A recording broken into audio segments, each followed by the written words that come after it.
So my first question is for Emily.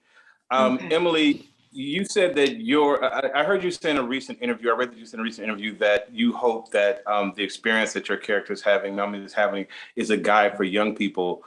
Um, how do you see what she's experiencing of changing the narrative around young single mothers? Yeah, I mean, I don't know if it's necessarily, I don't know about it being a guide, only because, Nomi has certain privileges as a college student that not everyone watching the show has. So I don't know if she's necessarily a guide, but I do feel really happy about the fact that we're getting to see a new face of what it means to be a single mom in college. And it's not always like, the lady who's married with a white picket fence type of thing. So I hope that anyone who is dealing with being a single mom in college at least can watch the show and have moments here and there where they're like, I know what that's like. I know how that feels. I know how hard it is to find childcare and have to go to class. And if anyone can feel less alone in any way, then that makes my heart happy. So has this experience made you more excited about being a mom or a little more nervous about being a mom? I don't know. I kind of like in my mind divorce Nomi from my life in a lot of ways because we're so different in so many ways. So I don't know if it's affected my feelings about motherhood. Thank you. Wait.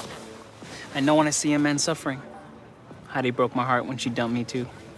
This is about Jazz. It's not about Jazz. This is definitely about Jazz. Mind hitting my back? Vivek, I'm not rubbing lotion on your back, man. Yo, why are you even here? Shouldn't you be back in Cali after your little drug bust? Actually, I'm good. I got that lawyer who defends all the revenge porn dudes. Awful person. Definitely going to hell. Definitely gets results. Anyway, he told me since I'm not a flight risk and I paid such a high bond to enjoy my downtime before my court date when we show them how justice is served. So for now, come on, a quick toast to doing us. So Jordan, in our society, we love the lovable bad boy, right? We like the celebrity or that lovable gangster, whether it's Tony Montana to Nino Brown, right?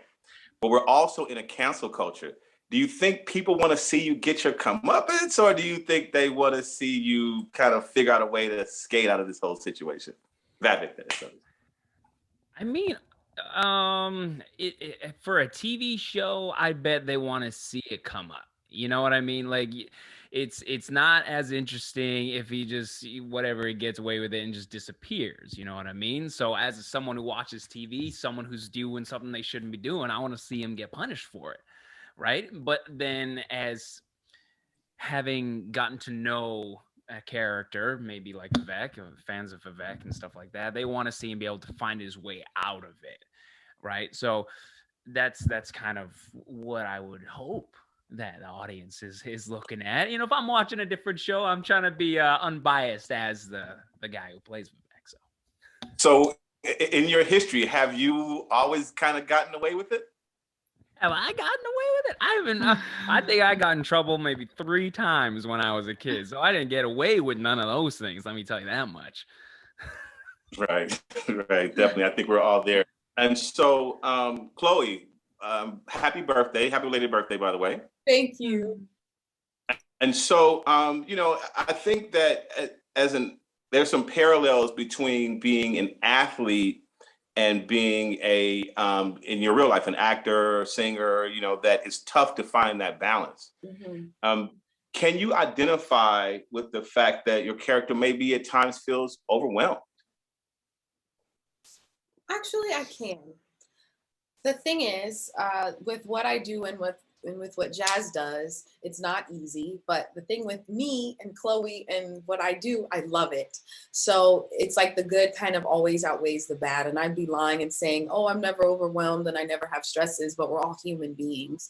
And, when crunch time kind of starts to happen, sometimes you beat yourself up. Sometimes you think you're not good enough. Sometimes you're just stressing and worrying about how things will come together. But I feel like if you love something enough, you will kind of look past that. So yes, there are things that are very overwhelming, but I'm grateful for every bad, every stressful, and every good moment. So obviously mental health is a part of the narrative of your story arc this season. Yeah. How important is it to have a space to really talk about mental health? It is incredibly important to have a space to talk about mental health, because if you don't get it out, you'll kind of just drive yourself crazy internally.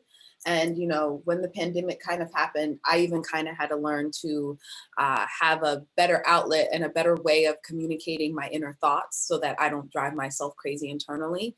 And, you know, I think it's so important for someone to have someone to talk to, whether it's a therapist or a family member, because a lot of times we're not mentally mature enough to handle all of these issues on our own.